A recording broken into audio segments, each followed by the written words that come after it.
And we are live. Good evening, good evening, good evening, Bahamas. Good evening to each and every one of you who are joining us this evening, the Bahamas Natural Resources Foundation, as we start this series on critical conversations within our community. I'm not sure about you, but I think most of us are at a point in the Bahamas when we recognize that our conversations and our engagement with the environment must go beyond the point or the scope of where we are today.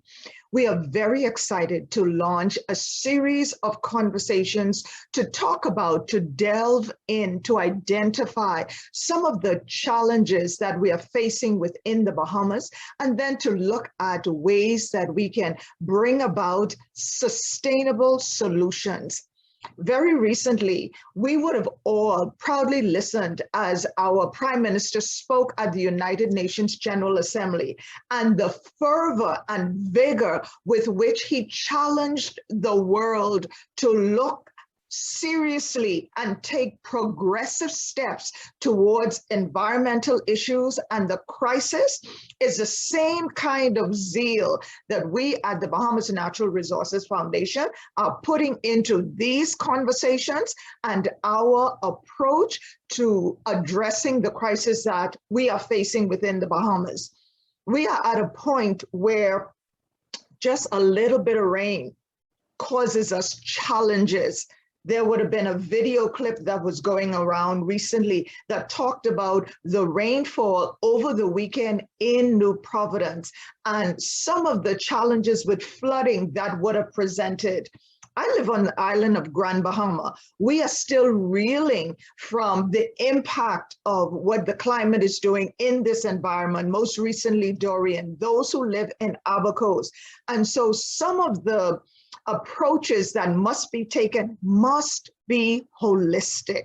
We must look at the Bahamas in its totality. What can we do to bring about change? How can we engage our citizenry for us to understand that our conversations about the environment, they must now transcend simply wanting to know this is a natural resource or having an idea that this particular element. We must be focused in our approach because this is affecting every aspect of our lives. Environmental issues have economic impact. Environmental issues have social impact. This has the impact on the way we feed ourselves, the way we build, the way we engage. And so sustainability is very much a part of the process. And so tonight, we are here to do just that, have a conversation. We must raise awareness. We must share information that allows our citizenry to ask those critical questions and then to make demands of our leaders in the direction of resources. We're at a very exciting point where for the first time in the history of the Bahamas, we now have a Ministry of Natural Resources. We're here living this. We are seeing, we are at the cusp of something that can be very meaningful, but only if we keep our hands to the pedal, only if we as the citizens continue to be engaged, continue to have these conversations. We must know what it is that our country needs. We must be able to get the capital to move these issues forward. And then we must ensure that every single Bahamian buys into this idea of us connecting with our environment and understanding that the focus on the environment is the focus for our sustainability. So tonight, we are very pleased, and if you see me looking up, I have my other computer next to me and just wanting to make sure I'm staying on script. We are very excited to have presenting for us Dr. Adsilio Davis. Before he comes on, I do want to just share, firstly, share this link, share it on all of your platforms, invite someone to listen in to these conversations. Yes, we must think deeper. We must have more enriching conversations as it relates to our environment, and it's not a handout anymore. We as Bahamians must be looking for hand up as we move our country forward. So invite a friend, place it on all of your social media platforms, WhatsApp somebody and invite them in on the conversation. The other thing we want to do as our speaker is presenting, we ask that you table your notes, pencil your notes, put it in the chat. We do have persons monitoring the chat. We want to ensure that one, we are collecting data, and then two, the critical questions that you would have, we're not overlooking. Someone he is here, he's willing to and ready to answer those questions at the end of the presentation. Thirdly, and very importantly, we ask you respectfully keep your mics on mute while our speaker is presenting.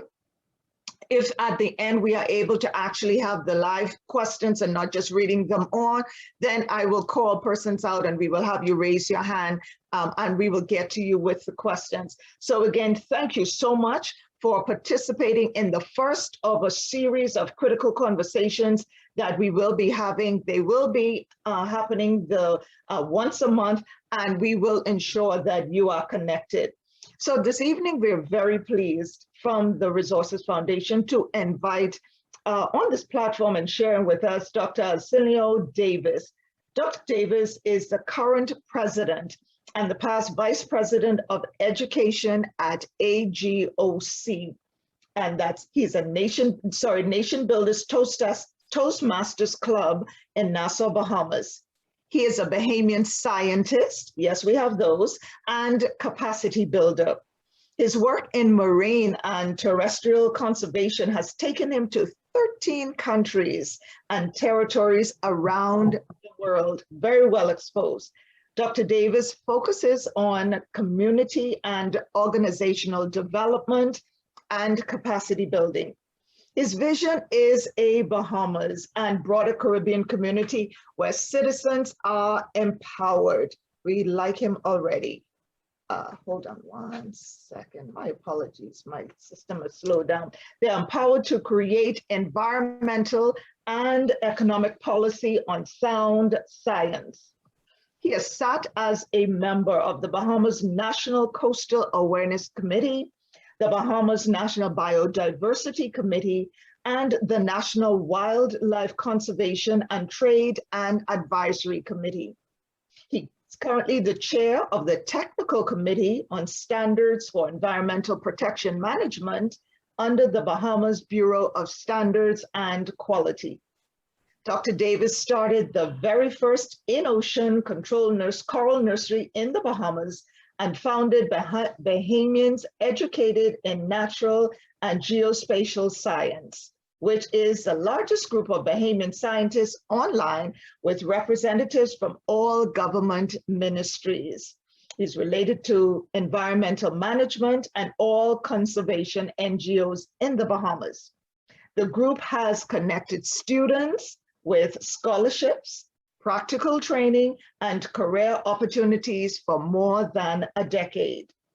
Through his digital brand, Science and Perspective, he teaches science and advocacy through digital content on Facebook, Instagram, Twitter, and YouTube. Dr. Davis lives by the philosophy that anyone can use more science, but we all need more perspective. I like that. He encourages us all to see sustainability by looking for better ways to manage socially, save economically, and protect ourselves environmentally. Our audience, we are very pleased to welcome to the platform Dr. Arsenio Davis. Thank you so much, Ms. Isla, for that welcome and that introduction. And thank you everyone for joining us here today. I am going to share my screen.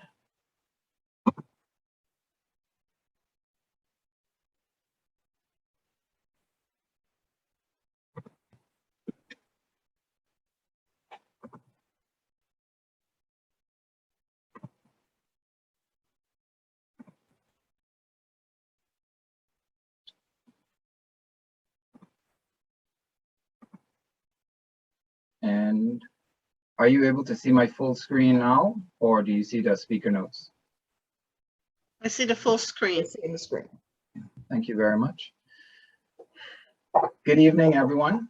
I am Dr. Anselino Davis. I am also, among the other hats that I wear, I am the WASH Program Coordinator for IsraAid. And today I will be presenting to you the Sustainable Groundwater Management Program under the IsraAid Bahamas WASH Program.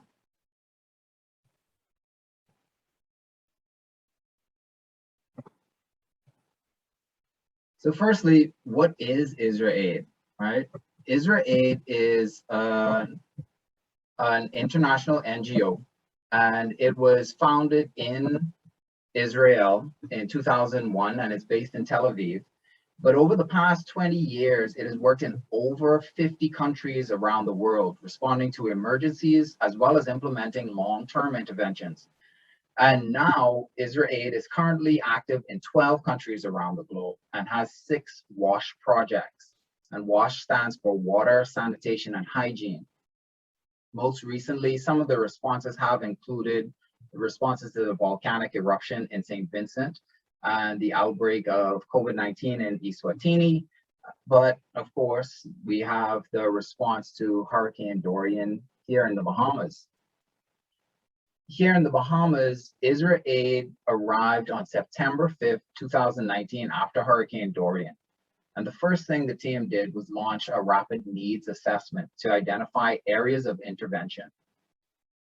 IsraAid then, in collaboration with partners in the Bahamas, focused on 3 main sectors of work.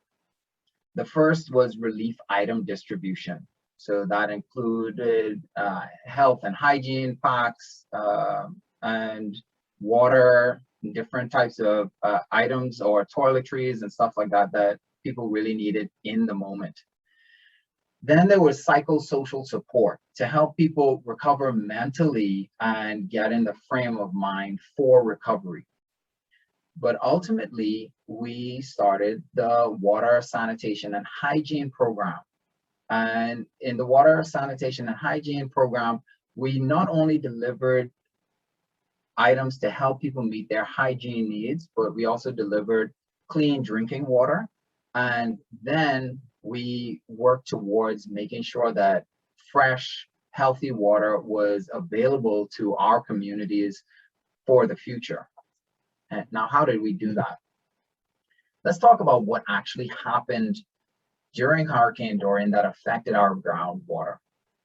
Now, Hurricane Dorian was, of course, a super powerful storm, and those strong winds on our shallow water banks created high storm surge and flooded the land. Now, those floods were not just rainwater, but salt water and seawater. And as that seawater sat on top of the islands, it penetrated into the limestone. And when that percolated down, that salt water got into our freshwater lenses. And that means that the water was no longer potable. So now we have in our groundwater that's normally really good, clean, fresh water, we have a lot of salt. So IsraAid developed the Sustainable Groundwater Management Program for the Bahamas. To do that, we joined as partners with the Water and Sewage Corporation on Abaco, and the Water and Sewage Corporation, of course, delivers water to most of the islands of the Bahamas. And we also partnered with the Grand Bahama Utility Company on Grand Bahama Island, who's responsible for delivering potable drinking water and water through the pipes on that island. And we were supported by our donor, the United Methodist Church. And so many thanks to them. Without these partners and our donor, we could not have done any of this work. The Sustainable Groundwater Management had several different parts. But the first part was an intensive field survey that lasted several months. And during these months, we mapped the primary well fields on both Grand Bahama and Abaco. And we pinned their locations using GPS. And you can see in the bottom left, there is Gil Guberman, our previous WASH program manager. and he's taking a GPS coordinate. But we also measured conductivity, pH, temperature, salinity, and we used in situ devices to measure this. So you have to go into the field, lower a sonde into the well, and detect those values. We also measured the static water levels using a water level meter. So that means that we load a device down into the well to determine how far from the ground surface it takes before you hit any water. That's any type of water. It doesn't tell the difference between salt or fresh.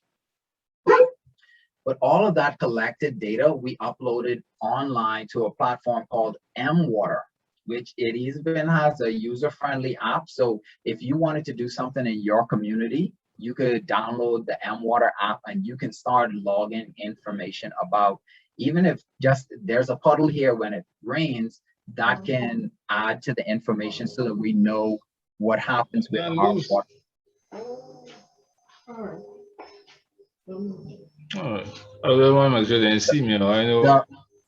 The main purpose of the hydrogeological survey was to gain a better understanding of the current groundwater situation.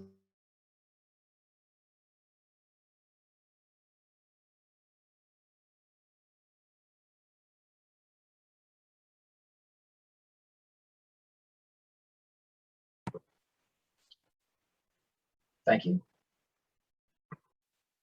So the main purpose of the hydrogeological survey was to gain a better understanding of the groundwater situation post-Dorian.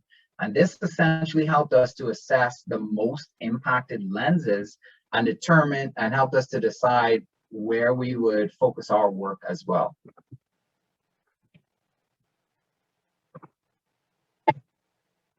So when we did that mapping, we were able to show the distribution of the well sites throughout Abaco and Grand Bahama.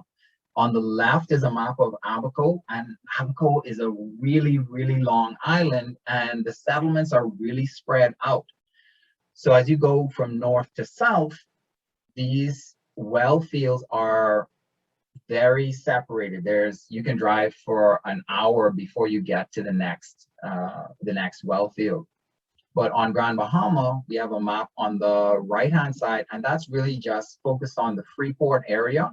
But those are well sites that are in the Freeport area and in the Grand Bahama area, not in East Grand Bahama, but just in that central area around the Freeport zone. And these images come directly from the mWater app. So it shows all the data points that we logged, and most of them actually also represent individual pumping wells. So these are the wells that the water would be taken from to deliver to the communities in Grand Bahama. We can see on Grand Bahama there were 4 primary well fields, but on Abaco there were actually 6 different well fields, or 7 different well fields, and one had we later put 2 wells in there. We'll get to that in a bit though. So the issue was that before Dorian, we had well field 6 on the far right on Grand Bahama, and although that's a smaller well field and it's kind of further away, it used to deliver 60% of the fresh water to Freeport. However, that's also the area that was most impacted by the storm surge during the hurricane. And today it actually has the highest salinity levels, which are way beyond what's suitable for drinking. And so these high levels of salinity, they have major impacts, not just to household infrastructure, but also to the pine forest that used to cover that area. And also, of course, the equipment that the Grand Bahama Utility Company is using. On Abaco, those 7 well fields, they're spread throughout the island from the north to the south. But those large distances between the well fields make the management of the water system very challenging from a logistics standpoint, driving between them, making sure that you have staff to cover the different areas. Also, the well fields that are on the narrow sections of the island, they're really close to the sea. So those well fields are typically less deep and they're not as wide. And so they're much more vulnerable to saltwater intrusion. So we have to think about this as we go through the rest of this presentation. Now, for us to test the water and really get down to understanding how the water was behaving, we actually drilled new wells. And these wells are called observation wells.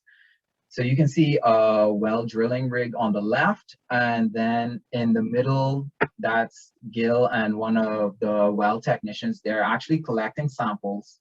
And this was a major undertaking at the beginning. We would collect the water as we were drilling, and we would test it to see where this change in salinity was. When we go down through the fresh water, how deep is it that we actually hit salty water? And so we collected those samples, we measured them, we recorded them, and we put them into our databases and into the mWater app. And then we installed these remote sensors. And I'm sure you can hear it in my voice, but I'm getting excited talking about this because I'm a scientist. And this is one of the coolest parts of this whole project to me, other than the teaching and education that we did. Being able to use these equipment was really interesting. Now, after the groundwater monitoring,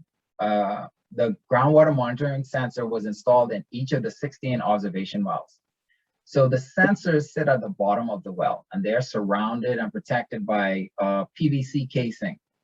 The sensors, we can actually program the sensors, and you can program them in the office or you can program in the field, but they will continuously measure at a set time interval. So you can have this device out in the field measuring every 5 minutes, every 2 seconds, or every hour. And they will measure chemical parameters. They measure temperature, conductivity, and salinity. In terms of physical parameters, they also measure the static water level. In other words, that's the depth of the water column above the sensor. Now, in addition to these sensors, and the sensor is the long straight piece that you see on the right-hand side of the middle image or at the bottom of the left-hand image. And on the center image with the laptop, that's the device that's actually connected to the laptop. And that's just the sensor that just collects that information.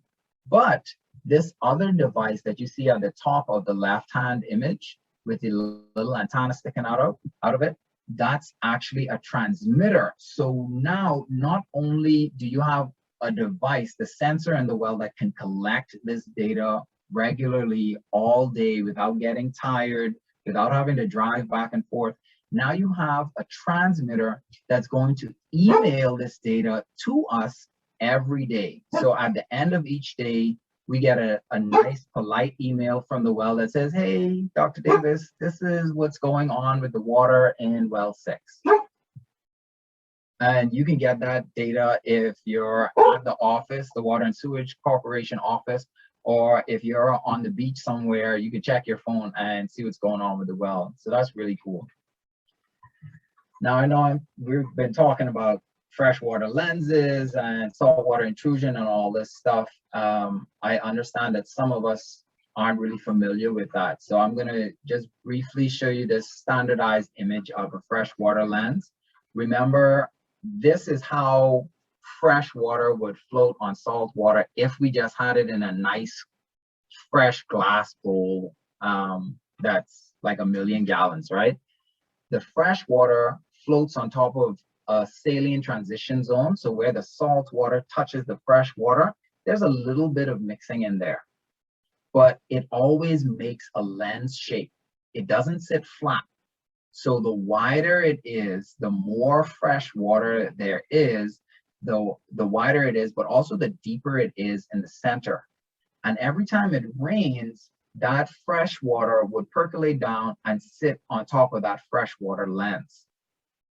Now, also, anytime you turn on your well and pump water out, of that lens, then you're going to decrease the size of that lens. And that doesn't just lower the lens in the middle, but it also will contract it from the sides, from the edges, right? It will make it narrower as well as shallower. Now, with the freshwater lenses, remember, it's not just sitting there out in the open and nothing is going to happen. You have the heat from the sun, and the heat of the day is evaporating some of this water. So any exposed blue hole or a crack in the ground or a channel that someone cut, that can allow more water to evaporate. And we also have plants that are taking up some of this water. But on the right-hand side, you see something that's really important for our case with Dorian. You also have seawater intrusion. So, and this isn't just when you have a major storm event pushing salt water onto the land, but you can imagine if someone actually took a tractor and they dredged in from the ocean, or they wanted to make a marina or something like that, they can actually cut into this lens. And then once you get salt water in at any part of this lens, it's going to disrupt that lens, and it can connect the salt through the saline transition zone and just destroy, absolutely destroy that freshwater lens. So these are things that we want to think about in the future with development as well. Remember, if you have any questions, you can put them inside the chat and we will get to them at the end of the presentation. This slide here shows you an actual map of where the groundwater was in Grand Bahama Island. And these maps were created back in the early 2000s by the US Army Corps of Engineers. And you can see the blue areas, that's where all of those major freshwater lenses were in Grand Bahama. Those big, really nice areas. The red shows where the fresh water was scarce or lacking, and that's the area that's really bounding or containing that freshwater lens as well. It's probably like really hard pack limestone, and the fresh water is better able to sit in those other areas. And this here is a map of where the groundwater was on Abaco.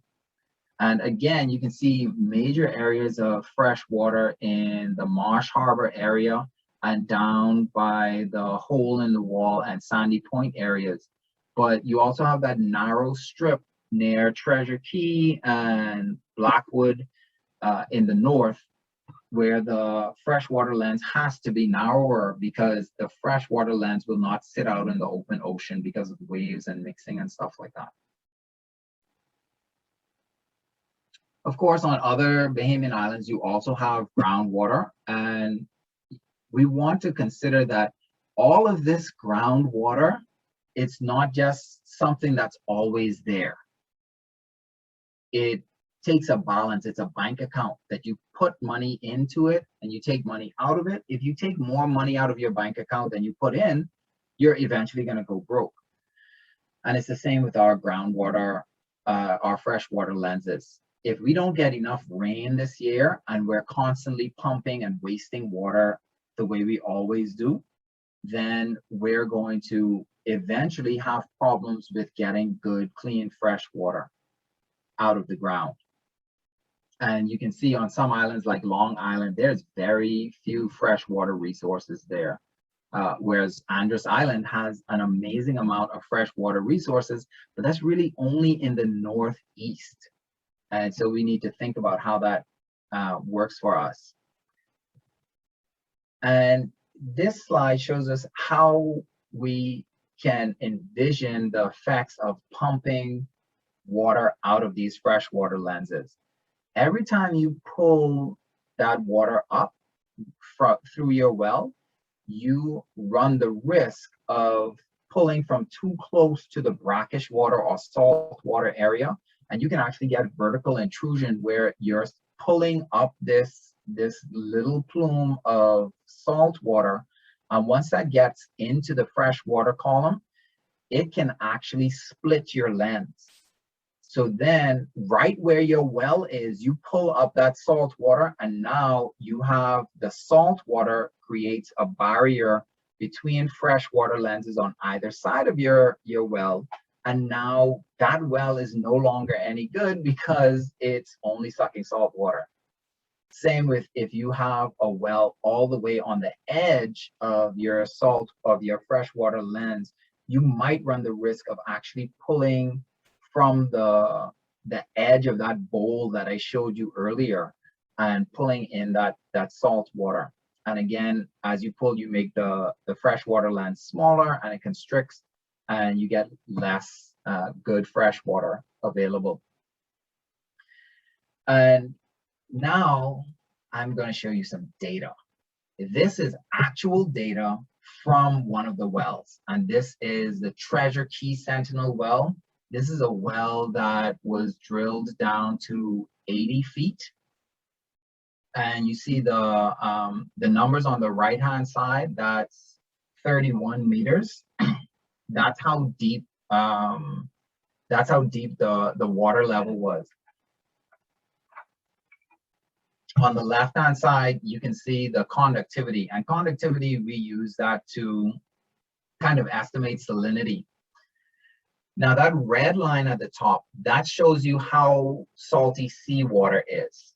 So if you hit that, that's absolutely salty seawater. You do not want to drink that. And that's at 46,000. So you can see these samples were very close to that level. But I want you to look at that cyclical movement in the data where it goes up and down, up and down, up and down. And I told you already that the blue is the water level. So you can see as the water rises and falls, it has 2 peaks each day and 2 valleys each day. And what is that? That's our tidal cycle in the Bahamas. Now, if you look at the yellow is actually the salinity. So that's related to the left-hand side of the graph.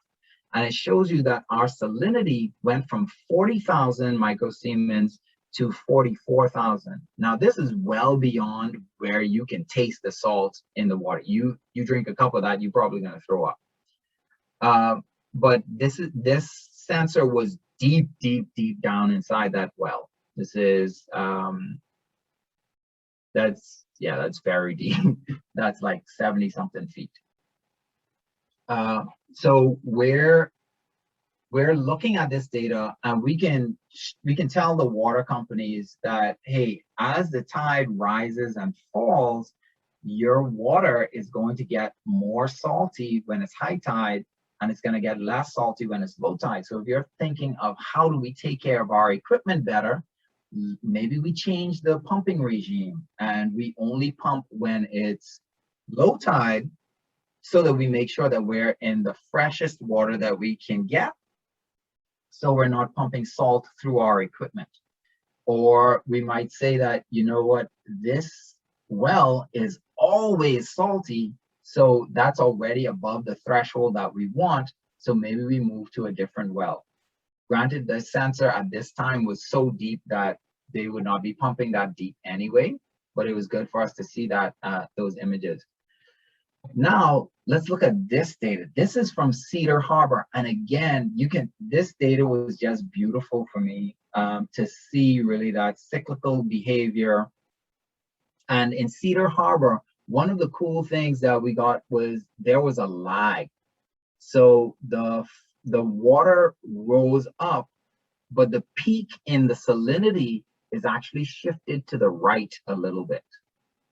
And so the highest point in the salinity is not always right above the highest point in the tide. And another thing that we saw is there's an extra peak that's kind of in between the valley. So the water would be rising, but the salinity is not rising. And part of what that might have been due to is that our ground, our limestone is not consistent. And a lot of people have this mistaken belief that all the water is just passing through nice and easy, and it's always the same. But you can have different chambers, you can have little cavities in there. And so when the water rises, there might be a position where that water reaches to an extra cavern that it has to fill up before it can get any higher and raise the salinity anymore. And so that's something that we need to think about as we're doing this research, as we're talking about groundwater use and sustainability, that our limestone is not consistent. You also want to think about that with pollution. You might think that, oh, the freshwater lens is over here and the dump is over there and they're separated, but that's not how it works. Our natural resources do not ever read maps. They don't care about your imaginary lines that you draw on this little piece of paper that you have in your hand. And this is just an image of Bahamian tidal fluctuations, so that you can see that I wasn't making this stuff up or just guessing that, oh, maybe that's the tide. These exactly align with what we saw on the island of Abaco and Grand Bahama in some areas. So what does it all mean? In science, we have a saying that you cannot manage what you don't monitor. But when you take it a step further, you can't monitor what you cannot measure. And so now we have this ability to measure and record this data and transmit it so that we can actually use it. And when we take all of this data together and we give it to the water authorities, the water authorities are then able to better meet the water demands, because now you know where the fresh water is, you know how to pump to get the most fresh water. You also get to supply more safe and reliable water, because now that you can see when the salinity changes, and these devices, you may collect data through a storm or before and after storms, or before and after some other major event, like I mentioned, like a marina being opened up or something like that. And you can use that to predict in the future what would happen if something else goes on. You can prevent saltwater intrusion. So now that you have a monitoring well, that monitoring well will tell you, hey, don't pump water from below this level. You can evaluate long-term sustainability, and that's really important, because as we pump, remember I told you the pumping is like withdrawing from the bank, but now you can actually check your bank balance with these monitoring sensors, as opposed to just guessing how much money you have or how much water you have in the bank. And ultimately, we're going to increase resilience, and we're going to make better, more sustainable decisions for how we manage that water resource. For me, with the Bahamas WASH program, some of my favorite activities were the community outreach opportunities. This is actually the final community outreach that I'm doing as part of the program, giving this information to you with the Bahamas Natural Resources Foundation. But everything in the Bahamas affects our water. And we need to talk about water scarcity, conservation of water, and water security. In the Bahamas, we do not have great water security. We have the threat of unchecked development. We have people pumping raw sewage into wetlands. And we have there's a bush mechanic around the corner, there's an oil spill or a gas leak. And we need to pay more attention to these things. Also, our environment generally lacks a lot of sustainability and reliability in terms of resources. Right now, a lot of our water coming from wells that are being pumped or reverse osmosis rely on an unreliable energy infrastructure that we have. And we also saw that with Hurricane Dorian on the island of Abaco.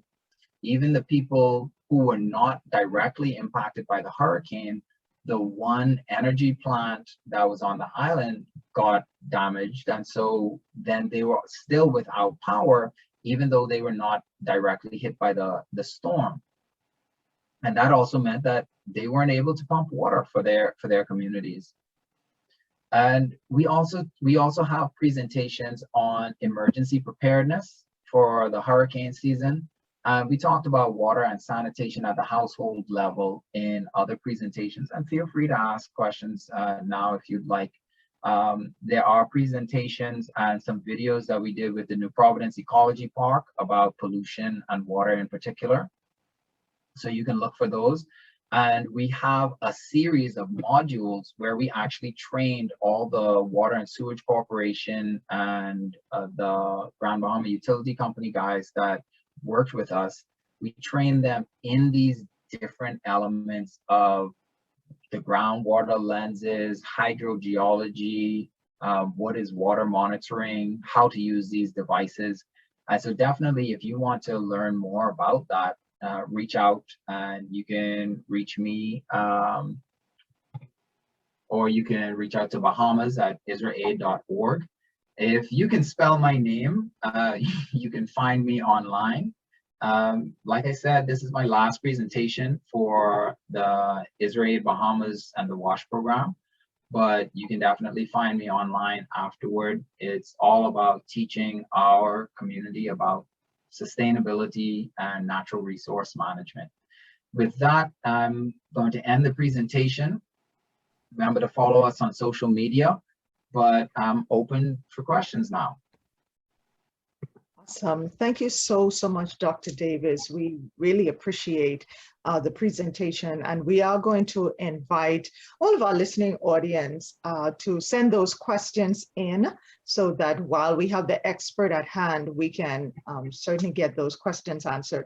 I do want to ask, what has been the reception of the community to your engagement regarding your programs and what we're talking about? So there's definitely different parts of the community that we engaged with. So some of the major part of the actual project was about training the water authority staff. So you have the technicians that are in the field every day, and they know that, oh, this pump always rusts out. And now we show them the data and they're like, oh, that's because that well is salty. Or they know that this area floods regularly. And when we show them the data, they can see that, oh, that's the really good fresh water area. And they can now put their knowledge in perspective with the science that they're getting. And so that's really interesting. But then one of my favorite presentations was to FemSTEM Bahamas. And if you're interested in supporting young women in being scientists, they were super engaged, and they asked really important, pertinent questions about the technology and the devices that we were using and the physics of the environment. And so that was really cool to see young people and young women engaged in such an interesting technical aspect of this project. Okay, so there are a couple of questions in the chat.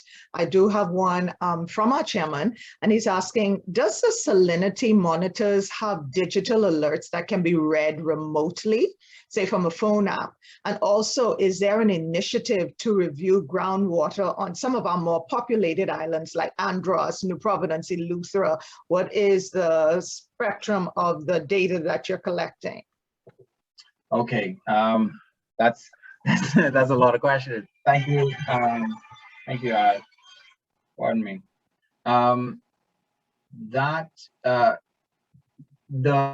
activity, the work to actually check on this, the water quality throughout the Bahamas, that's constantly ongoing. And the Grand Bahama Utility Company, they test their water all the time. Water and Sewage Corporation, they're always testing the water inside their wells. They also will come to your property or get a sample from you and test that if you say that there's something wrong with it. definitely, if you're going to get a private well, that's the absolute first thing that you should do as well, is to get that tested. And not just for, if it's salty, but test it for things like fecal coliform bacteria, petroleum products. And those tests are a bit more expensive, but you're really thinking about what you're going to have on your skin and in your body over the long term. So definitely get those tests done. Awesome. I also see I did ask where was the limestone positioned in that diagram. That freshwater lens actually sits below the surface of the land. So the limestone would actually be about 4 feet to maybe 20 feet above where that lens was. So the limestone is actually like a sponge, and that sponge with all those holes in it has the water inside it. But that diagram basically made all the limestone invisible so that you can see how the water would sit inside the lens. Okay, alrighty. There was another question. Do opportunities exist? And this is by Nicolette Burrows. Do opportunities exist for persons who want to gain experience in field work related to hydrology or environmental studies in general? Are there opportunities? Yes. So Waterkeepers Bahamas, you can look for 242 Waterkeepers on Facebook. And this is a passionate group of people who they want to support us having drinkable, swimmable, fishable waters in the Bahamas, and waterkeepers around the world are fighting for that. And so they're testing water regularly at multiple locations. They're particularly focused around Grand Bahama, but they do come over to other islands to test that water. And if you want to engage with them, that they could help to get you that training and some equipment even, probably, so that you can start a regular monitoring on your island. They have been particularly involved in monitoring that oil spill area after Hurricane Dorian on the island of Grand Bahama.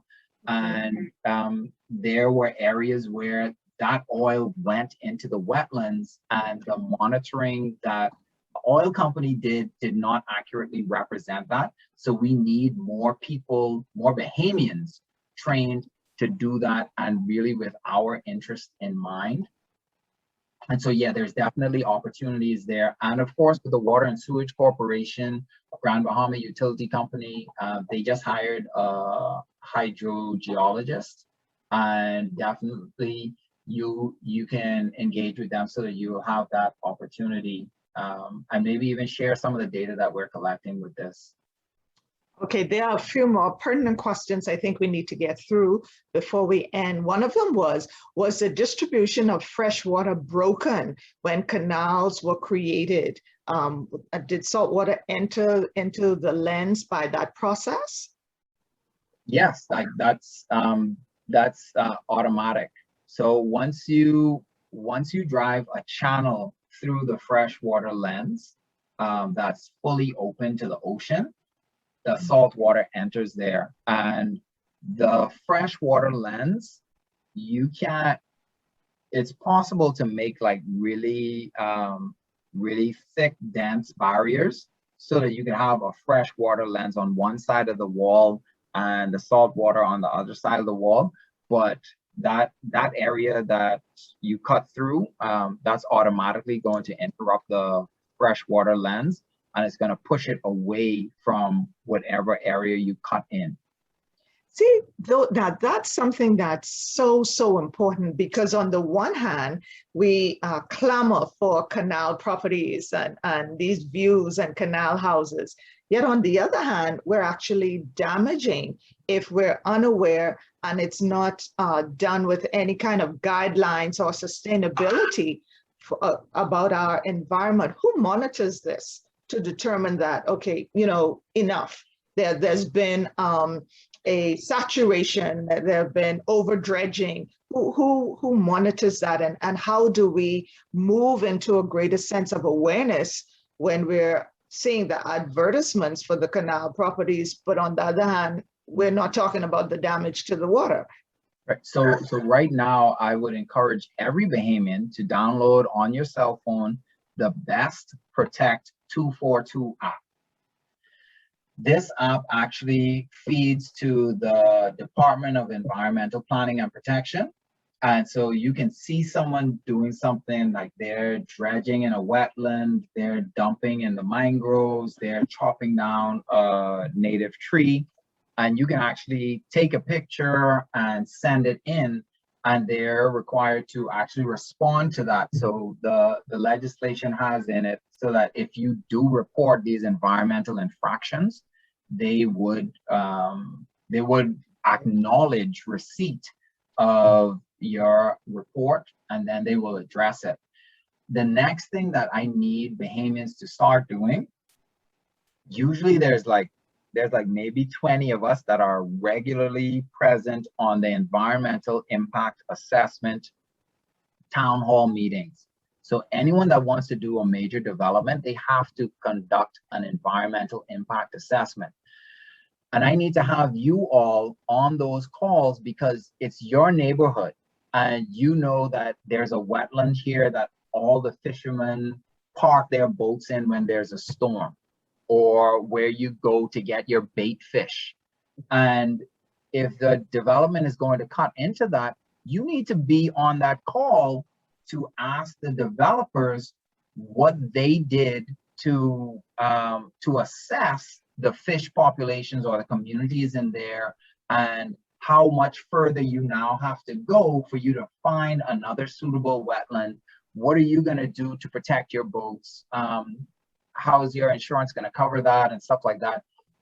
We need more Bahamians to be involved in those types of calls and those types of meetings. And yeah, and that's exactly right. And folks, this is why we're having these critical conversations. It's one thing to come behind the fact and say, oh, wow, oh, I didn't know.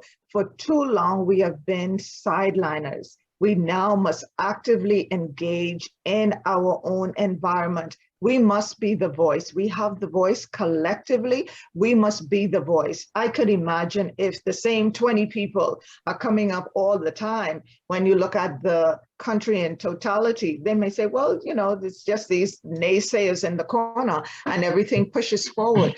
But imagine the strength of unity if we come in and make demands on these kinds of environmental impact, then it's definitely going to take us to a different place where there are more people involved.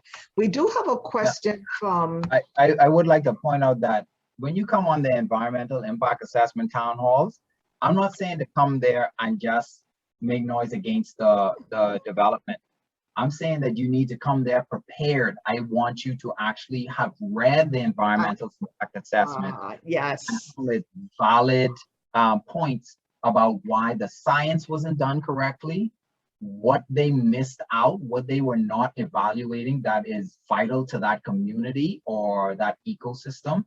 That's what you need to do, because people come on the calls and they're passionate, but they waste a lot of time ranting without actually following the proper format, and that is wasted energy. And so we need to be really focused and hard-hitting so that we get the best bang for our time as well. Very, very valid point. And these kinds of conversations really help to build our awareness and then give us the tools that we can go and access the relevant information that we need to make valid contributions to those conversations. We do have a question from Rodney Stewart. He was curious if the data measured any differences in elevation of the well fields and salinity, or the rate of change in salinity levels.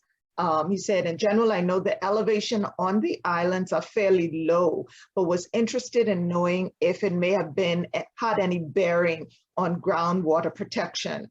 I hope you got the gist of the question. Yes, and so I'm going to tie that in with the other question above it, about if the salinity monitors have digital alerts that can be read remotely, like from a phone app. So now these devices are sending this data every day, and they're collecting data every hour. And so we can actually watch these cyclical changes. Everything in the environment in the world happens somewhere and some when, I always say. And when you watch that, you can see I put this sensor at this well site that I know this is on a hill, and I lowered it into the ground 40 feet. On another area, it's a lower, an area that sits lower, but I also lowered it 40 feet, and you can see the difference. You can definitely see the difference. But remember, these freshwater lenses, they basically, the edge of the lens has to sit at sea level. And so that will always sit at sea level. But depending on how much water is in that lens, it can get really thick in the middle because it makes like a bubble, like a dome shape. And so then we can see that difference. Also with areas that are high hills, that often is much further before you get to where the groundwater is. So yes, the topography on the island does change the salinity or the freshwater access and stuff like that. Alrighty, and I think we may have time for maybe one or two more questions, and I will read this. Someone is saying the information needs to be available to be promoted. I concur, because some of this information, some of us may have been hearing for the first time. Imagine the masses. And when we get this kind of knowledge, it helps in our attitudes and our behavior and our connection, our connectivity with the environment. It certainly drives that. The comment was people care but need access to the data to be able to present to commission meetings, etc. How can it be more readily available and accessible? And that question has been submitted by Elsie Jackson. Okay, so we actually have an Freedom of Information Act. It's not fully enacted in the Bahamas. You really need to contact your minister right now. We just got a full new suite and we need to get that fully enacted. We're supposed to have a data commissioner who can give you any information that is held within any government department once it isn't some like national secret or something, or it's not going to harm anybody, and they can redact certain parts of it. But this is information that's vital to your community. So I don't see why that wouldn't be a problem. But in all honesty, the Water and Sewage Corporation is looking for partnerships right now. So get with your university professor, get with your students and say, hey, let's go and reach out to the Water and Sewage Corporation and let's have a collaborative research project. Let's talk about the water quality on our island and how we can protect it. Maybe your students will make some presentations to their communities and say, hey, let's stop polluting the blue hole. Yeah. But that the data is there. My job as a scientist is to find the truth and then share the truth with someone else. And now I'm sharing it with you. And again, you can reach out to us at IsraAid. And my email address is still up there, aodavis@israaid.org. And I'll be there for 2 more days. But if you can spell my name, and my name should be showing up under my video. And definitely, if you can spell my name, you can find me wherever I am online, on social media and stuff like that. Absolutely, because this conversation needs to continue. I think in our everyday movements, I'm not sure we have enough Bahamians who are aware, hence who buy into seeing themselves as protectionist of the environment. It's relegated to a certain set of people, but not the masses on the whole, locking arms to be the kind of protectionist around the environment. And one of the last questions, unless anyone else has, someone is asking, Rosalind Cordes is asking, are private wells monitored to help prevent overpumping? No, they are not. And this is a major problem in the Bahamas. And I gave another presentation before, but remember, these freshwater lenses, naturally, they can be the size of a football field. They could be the size of your entire neighborhood, or maybe spread throughout your constituency or your settlement. Now, you put your well on one side of your property because your septic tank on the other side of your property, but you know your neighbor's septic tank hard against your fence right next to your well. And a lot of people, in your mind, you're thinking, oh, my property ends here, so my water inside my property ends. No, that the freshwater lens, that can be just 3 feet below the surface of the ground. And if you're in some place like Pinewood, that freshwater lens is right there. And every time it floods, everyone's septic tank is sharing with everyone's well. And you have to think about these things. And we're not managing them or monitoring them. Anyone with a well drilling rig could come inside your yard and drill a well for you. But just because that water is fresh or it looks clean doesn't mean that it is. And we sadly, we do not have any monitoring like that, any significant monitoring like that to control that and protect our Bahamian people. You just frightened me with that thought right there, actually. that I mean, we're aware of it, but you know, the imagery of that commingling of water and the septic tank and all in our closed environments, that brings it home as to where we are. That's. Yeah, I think, unfortunately, as a scientist, I am unable to close my eyes to things. I have friends who tell me they can't go anywhere with me because I'm like, that's an invasive species, there's pollution there, this is unsustainable. And once your eyes are open, you can't get that innocence or naivety back. But the point is to do something about it. Now that you know what you potentially have going on, talk to your neighbors about maintaining their septic tank properly. Talk to your neighbors about, you know, treating their well water properly. I know there's a bunch of y'all on this call who might have a well and you just throw in a chlorine tablet down inside the well. No, that's not how it works. You need to pump the water out of the well and bring it into a containment area where you add the chlorine, because that chlorine needs residence time. It needs to sit with that water for a period of time to actually clean it. The tablets that you throw down inside the well, they're not doing what they're supposed to do. See, And these are a bunch of little tips. What? Oh man, we need you at the neighborhood PTA on every school, on every island, because just that alone is a game changer. We didn't know that at all. And I'm going to put my @ handle inside the chat so that you all can find me on social media. That @SciPerspective is on Facebook, Instagram, and Twitter. And then on YouTube, you can find more of these little tidbits in my YouTube videos. Look for Science and Perspective with Dr. Ancelino Davis on YouTube. Awesome. Oh, sorry, I did see one last question. And we are going to be, so every time I say last, somebody slips one in. 2. We started to look at converting salt water to usable water as yet. And are there home devices that can be recommended for testing water? And with those 2 questions, we're done once he would have answered. So actually converting salt water to usable water, there are lots of homemade ways that you can actually do that. You can make salt water still.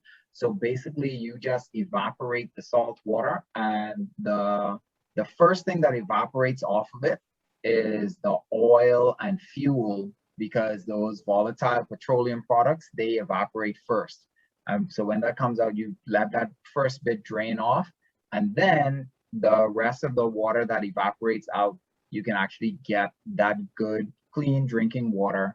And then you'll also be left with salt. So, you know, a lot of people actually use this method to create salt and fresh drinking water. from sources that they might not otherwise be able to drink from. And so, yes, that is what we do. Also, our reverse osmosis plants around the island, that's how they work. But they cost a lot of energy because you have to force that water through these really intense filtration systems. The reverse osmosis filters and stuff like that. Are there home devices for testing water? Yes, but they are not as accurate as getting a lab test or getting a really formal or really scientific device.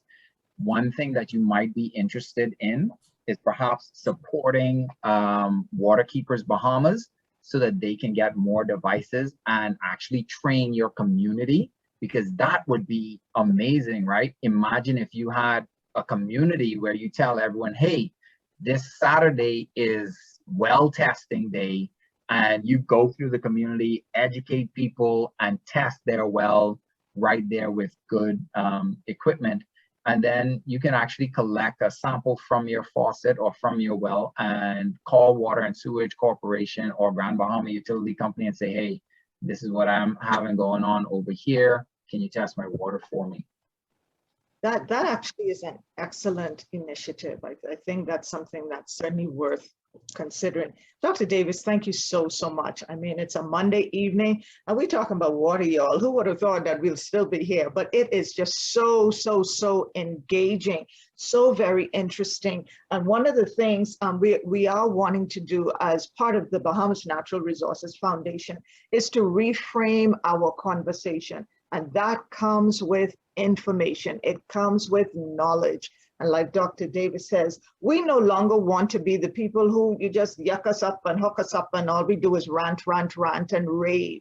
We want to make constructive, educated input, give feedback that is based on data and it's based on our interaction with the environment so that we can kind of make the moves that would take our Bahamas to a better place.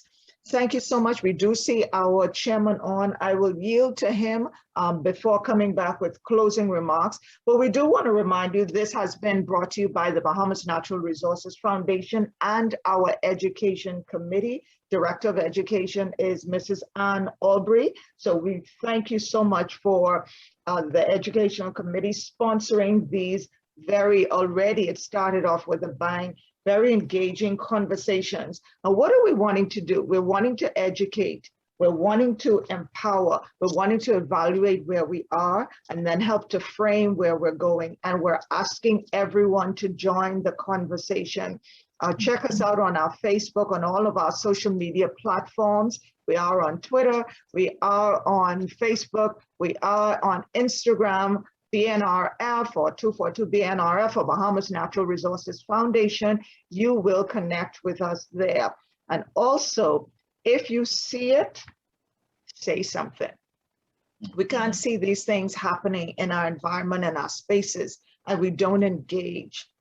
Be a part of the change we want to see. Let's become certainly more active, more involved in our own development. We're not depending on others.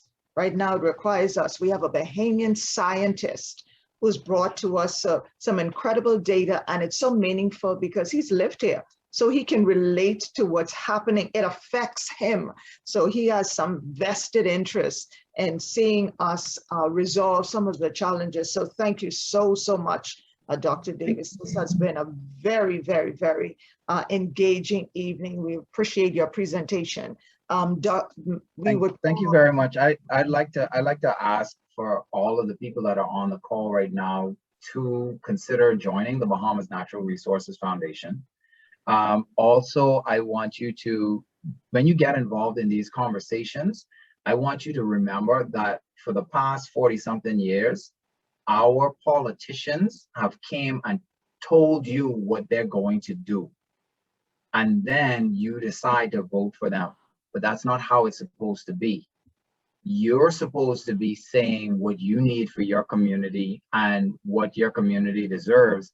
And then they commit to doing that. And we have to hold their feet to the fire every day of the year and every day of that 5-year term. So don't slunk. Get involved in the conversation, join the Bahamas Natural Resource Foundation if you are able to, and at the very least follow and share the content so that other people around you can be educated as well. Absolutely. Thank you so much. What a great plug. Chairman Ash? Good evening, everyone. I think there's nothing more that I can say, but Dr. Davis, we humbly appreciate your words, your wisdom, your knowledge. I mean, you are a talent and asset to the nation, and we can enjoy hosting you, and we're looking forward for additional conversations in the series that's to come. But also, I would like to take the moment and thank the persons behind the scene who have been doing all the hard due diligence, and that is Ann Albury, who is our Education Division Director. Also, we have Sylvie Carey, who's our Projects Coordinator, and we have our Chief Administrative Officer, Andrea Moultrie, working behind the scenes. And of course, in the front of the camera, we have Ms. Wendy Hyler, who is one of the biggest champions of our cause. And again, Dr. Ancelino Davis, thank you for your contribution. Have a good evening. Thank you so much, Chairman Ash. And so we are so appreciative of the time that each of you have taken. And as has been shared, this is a call to action. We are encouraging everyone, get involved. You want change to happen, be a part of the change that you want to experience. Lend your voices to ours. We are advocating for more sustainability in our environment. That is what the Bahamas Natural Resources is about. We are non-partisan, we are non-political, we are non-profit. So when we win, everyone wins, because this is your foundation. So please, we also would love for you to join us again October for our second episode. We will let you know when. Look out for us. And again, thank you for partnering, for lingering with critical conversations, and we hope to chat again soon. Thank you very much. Thank you and good night, everyone. Thank you and good night.